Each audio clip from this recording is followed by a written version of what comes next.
আগামী সপ্তাহে শেখ হাসিনার ফ্যাসিস্ট এবং খুনি শেখ হাসিনার বিচার হবে। আমরা যে কমিটমেন্ট নিয়ে এসেছিলাম যে আমরা বিচারের কাজ শুরু করব, আমরা বিচারের কাজ শুরু করতে পারছি। আপনারা জানেন আগামী সপ্তাহে শেখ হাসিনার ফ্যাসিস্ট এবং খুনি শেখ হাসিনার বিচার হবে। আমরা একটা রায় পাবো। এটা আমাদের শহীদ যারা হয়েছেন তাদের পরিবারকে অবশ্যই তাদের একটা একটা ব্যথার উপশম হবে, তারা যেই কষ্টের ভিতর দিয়ে যাচ্ছেন। এর সাথে সাথে আরও অনেকেরই ট্রাইব্যুনালে বিচার কাজ চলতেছে, ট্রাইব্যুনাল অ্যাক্টিভ আছে এবং ট্রাইব্যুনালে আশা করি যে যারাই যেখানে যেখানে আমাদের ছাত্র জনতাকে হত্যা এবং খুনের সাথে জড়িত ছিলেন, গুমের সাথে যারা জড়িত ছিলেন, এর আগে এক্সট্রা জুডিশিয়াল কিলিংয়ের সাথে জড়িত ছিলেন, সবারই বিচার হবে এবং পরবর্তী সরকারে যারা আসবেন সবাই এই বিচারের কার্যক্রমে এগিয়ে নেবেন।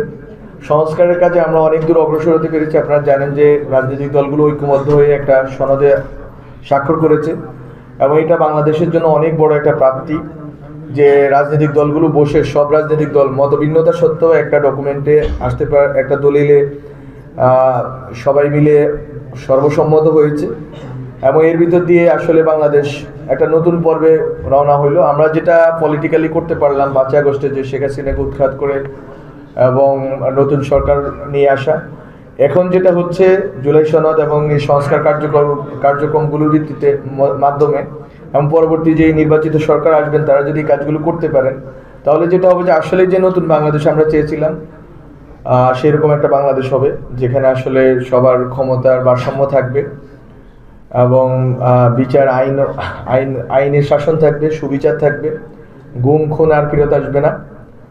তো আমরা যেই নতুন বাংলাদেশে ছিলাম, আমাদের শহীদ পরিবার, শহীদরা যেই বাংলাদেশে ছিল, আমাদের আহত যারা হয়েছে, যারা অঙ্গহানি হয়েছে, চক্ষু হারিয়েছে, তারা যে বাংলাদেশে ছিল ওই বাংলাদেশ আমরা পাবো। তো আমাদের আসলে আমার ব্যক্তিগতভাবে আমার কমিটমেন্টের জায়গাটা বাংলাদেশ, সারা বাংলাদেশের সকল জনগণ এবং আমাদের এই জুলাই গণ অভ্যুত্থানে যারা শহীদ আহত হয়েছেন সেই পরিবারের কাছে আমরা কমিটেড, যারা আন্দোলনে অংশ নিয়েছেন তাদের প্রতি আমরা কমিটেড। কিন্তু আমি যেহেতু এই এলাকার সন্তান, সেই হিসেবে আমি যতটুকু ক্ষুদ্র আমার সামর্থ্যের মধ্যে যতটুকু এটা আমি করেছি। আমি আর কিছুদিন সময় আছে হয়তো আমার সামনে, আমি আরও করার চেষ্টা করে যাব।